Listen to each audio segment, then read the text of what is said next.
আসসালামু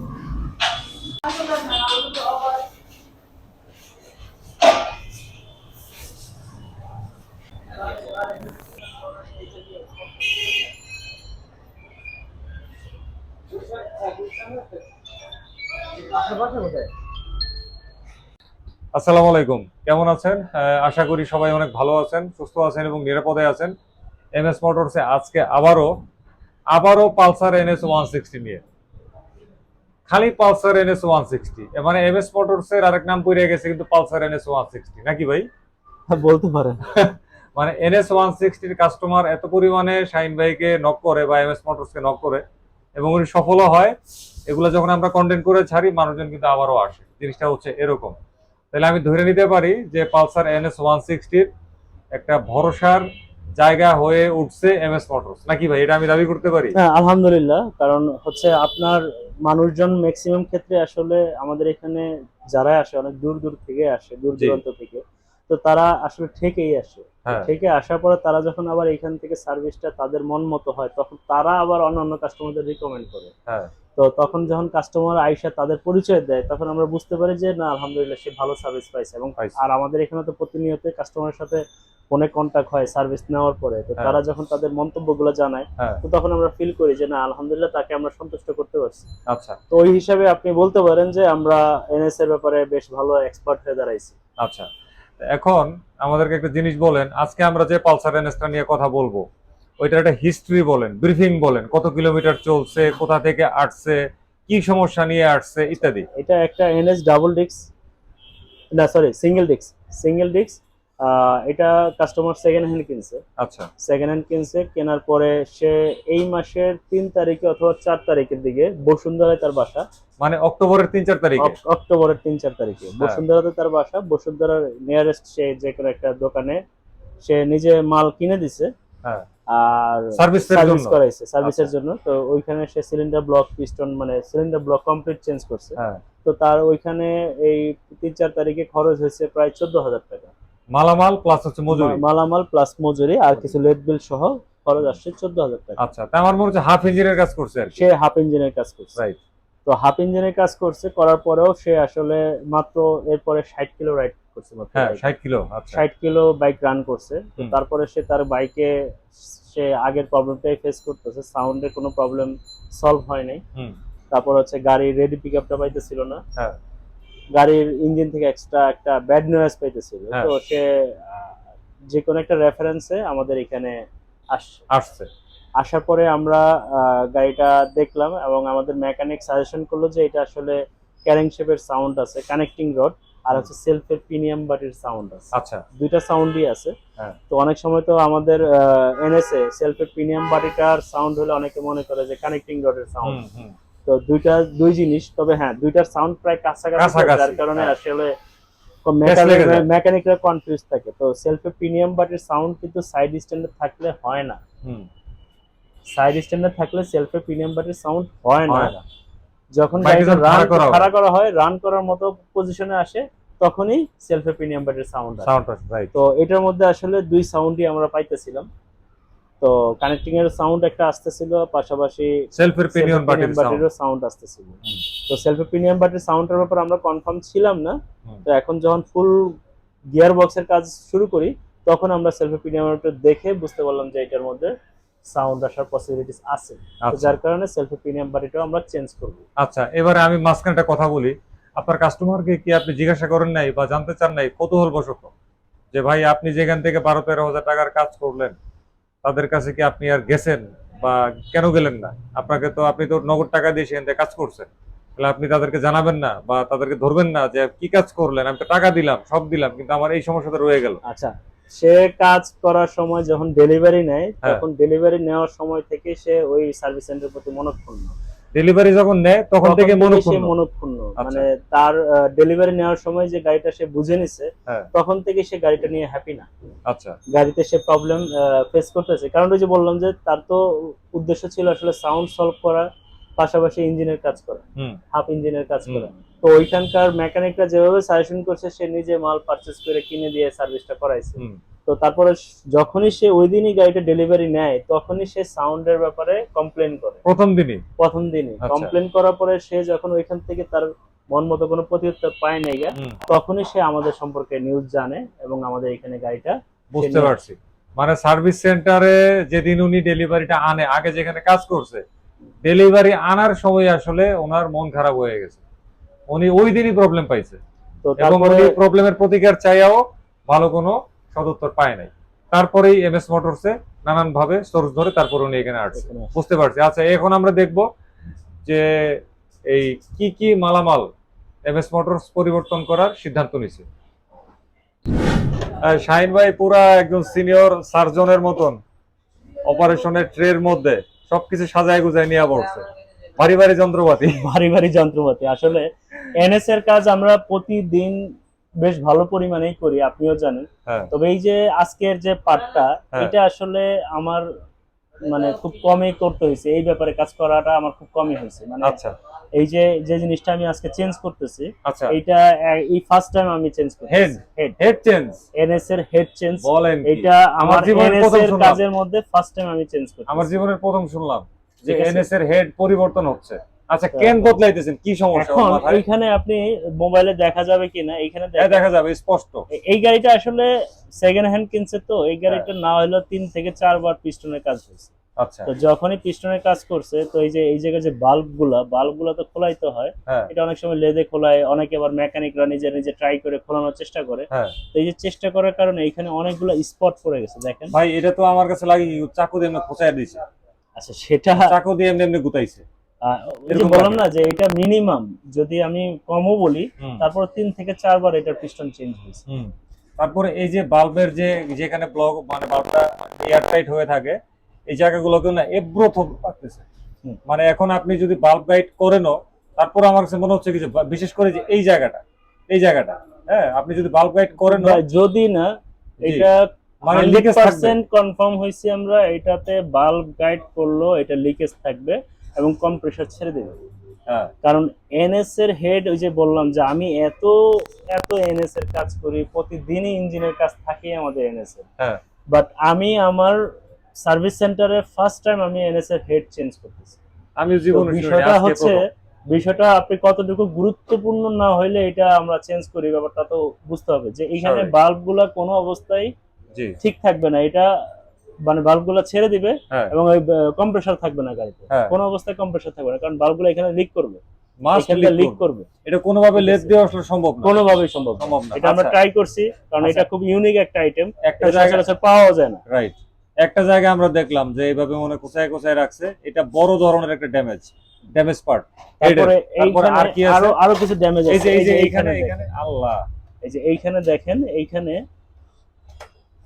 গর্ত হয়ে গেছে। হ্যাঁ, এই তো ডাইভার হইছে, ছাল উঠে রইছে। আর এই যে এই জায়গাটাতে দেখেন, হ্যাঁ, এই জায়গাটা ভেঙে গেছে আর কি, এই জায়গাটা মানে গর্তর মতো করে ভেঙে গেছে মনে হচ্ছে। এটা আসলে হইলো কেমনে? আরে আল্লাহ, তো খুবই খারাপ অবস্থা, এটা তো রিপেয়ারও সম্ভব না। এটা কোনো অবস্থায় রিপেয়ার সম্ভব না। আচ্ছা, গেল আমরা তাইলে আরেকটা জিনিস, এই যে এইটা দেখ, এই হোলটা, এটার ব্যাসার্ধটা তো নষ্ট হয়ে রইছে।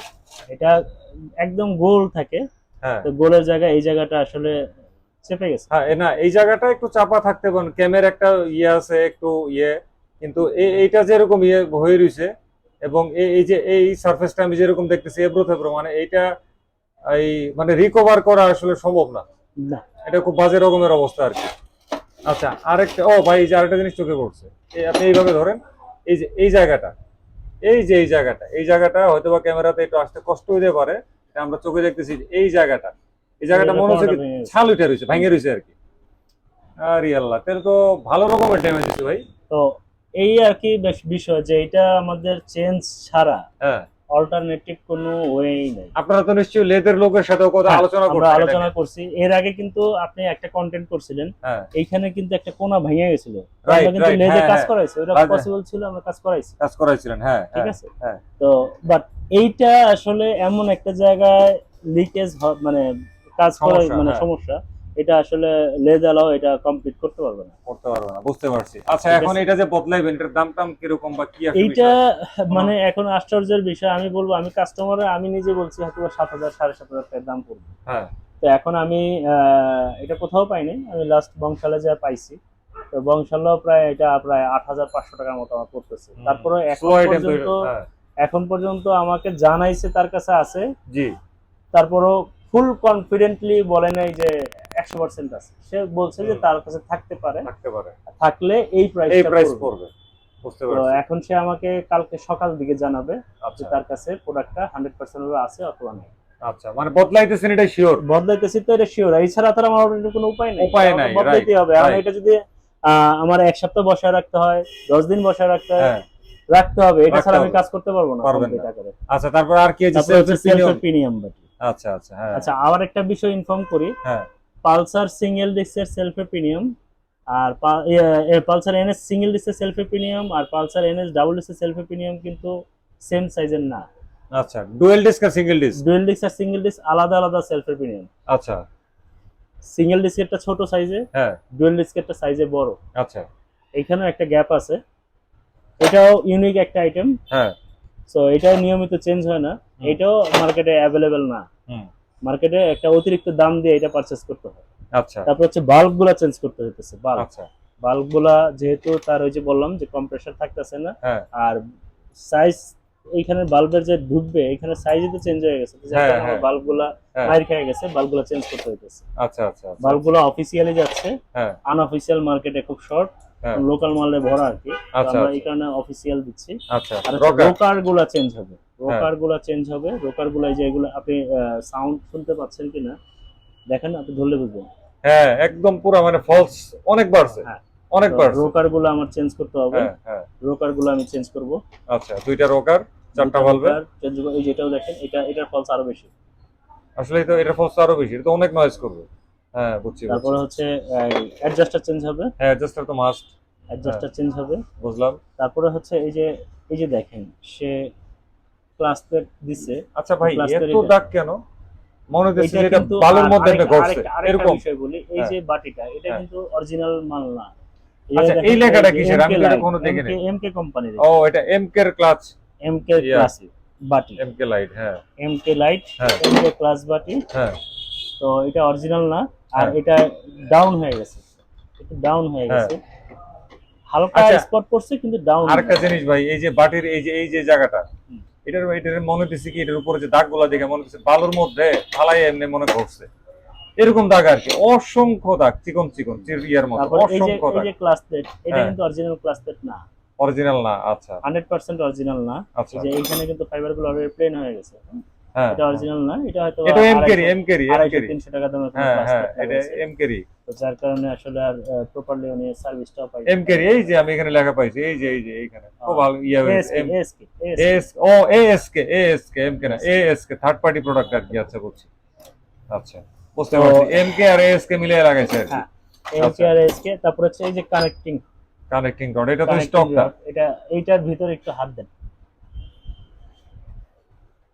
আরে আল্লাহ, এটার দাগ তো ভাই যে এটার মতো লাগতেছে, বা এটা ফিলিংসটা তো এটা কিন্তু ক্যারেংশেড তো আমরা খোলাইছি। হ্যাঁ, আচ্ছা, হ্যাঁ, ক্যারেংশেড তো আর চেঞ্জ হচ্ছে না, ক্যারেংশেডটা চেঞ্জ করতে হলে ওরে আল্লাহ, এটা পুরো মানে দাগের বাগান বাড়ি।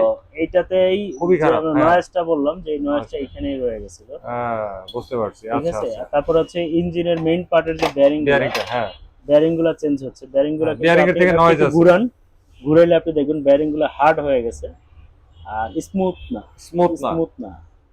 আমি তো দেখেছি আপনি একটু শক্তি নিয়ে ঘুরাই দিয়েছেন। রান করবে, যে রান করার কোনো রিজন আমি এটার মধ্যে, মানে আপনি যে বললেন যে গাড়িটা বারবার চলে, এটারই একটা মূল কারণ। এই জায়গাটার মধ্যে এটা জোর করে আটকায় যাচ্ছে, স্বতঃস্ফূর্ত ভাবে ঘুরে না। এই যে, আরে আল্লাহ, এটা শক্ত, বুঝতে পারছি। আচ্ছা, ঠিক আছে। হ্যাঁ, তো এটা হলো, এগুলো এটা তো আরো শক্ত। এই যে আপনাদের একই অবস্থা, আপনি কি শক্তি নিয়ে ঘুরাই দিয়েছেন? আমি তো দেখতেছি আটকায় যাচ্ছে, এটা আটকায় যেতেছে। জি, এগুলো খুব স্মুথ থাকে। হ্যাঁ, অবশ্যই, আমি সবাই জানি এবং কাস্টমারও জানে খুব স্মুথ থাকে। হ্যাঁ, ঠিক আছে। তো আমরা এই যে এটা একটু হালকা নয়েজ দিবে। হ্যাঁ, আমরা এই কারণে যেহেতু, আর আরেকটা বিষয় কি, ইঞ্জিনের বেয়ারিং যখন আমরা চেঞ্জ করি, আমরা চেষ্টা করি সবগুলো বেয়ারিং চেঞ্জ করার, কারণ এই জিনিসটা নরমালি হাত দেওয়া হয় না। হ্যাঁ, এটা সামান্য ধরেন এটা বেয়ারিংটা 50% ভালো আছে, তো আমি এটা রেখে দিলাম।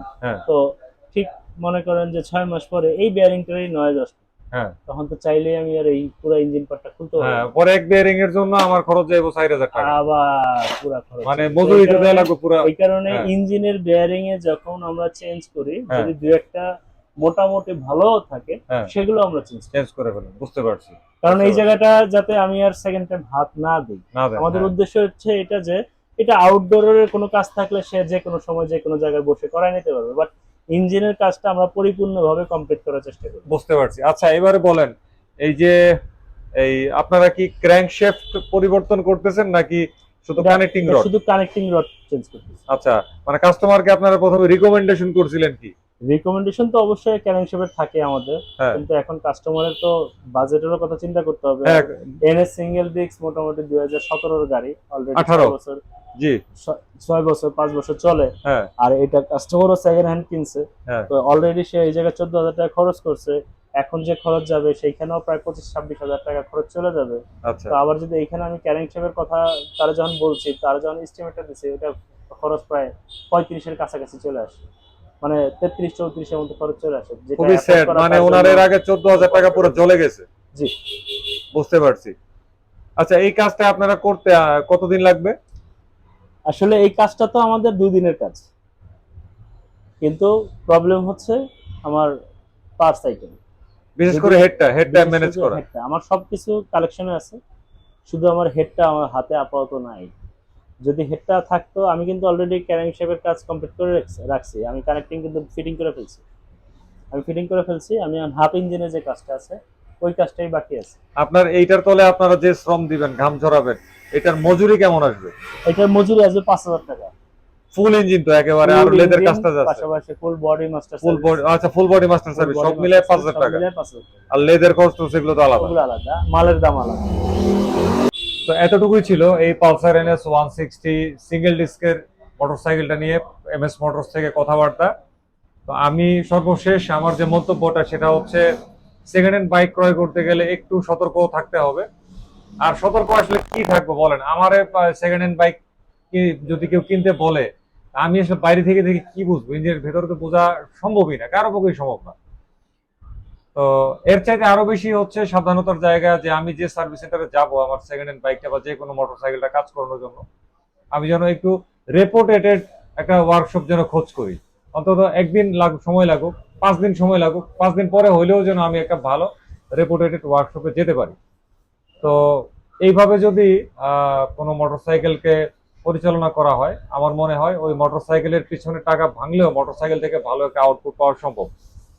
এই মোটরসাইকেলের মালিক গিয়েছিলেন, কিন্তু আমার যেটা ধারণা এখানের যে অবস্থা আমি দেখতেছি, মানে খুবই কুখ্যাত একটা সার্ভিস সেন্টারে গেছিল, যে কারণে কিন্তু ওই মালিক বাইকটা ডেলিভারি আনতে যাওয়ার প্রথম দিনেই ওনার মন উঠে গেছে সেই সার্ভিস সেন্টারের প্রতি। তো ভালো থাকবেন সবাই, আজকে বিদায় নিলাম। আল্লাহ হাফেজ, আসসালামু আলাইকুম। জি, আসসালামু আলাইকুম।